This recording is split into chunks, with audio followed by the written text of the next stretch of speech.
आइए आज का ये मुशायरा शुरू किया जाता है। हज़रात गिरामी, आज का ये मुशायरा तमसीली मुशायरे का आगाज किया जाता है। किसी भी कारवा को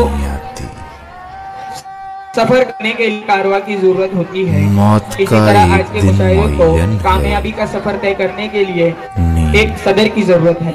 क्यों रात भर नहीं मुझे हुक्म है कि मैं उस शख्सियत का नाम आज के तफसीली मुशायरे के तौर पर ऐलान करूं, जिसके एजाज के अंदर आज का ये जश्न रखा गया है। जनाब मिर्जा गालिब का मैं इस आज के मुशायरे के सदर के तौर पर ऐलान करता हूं। आप तमामी हजरात से गुजारिश है कि पुरजोर तालियों से इस बात की तायीद करें।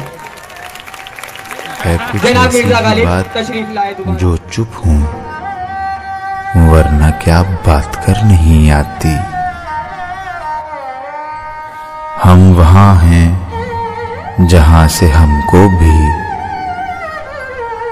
कुछ हमारी खबर नहीं आती। मरते हैं आरज़ू में मरने की, मौत आती है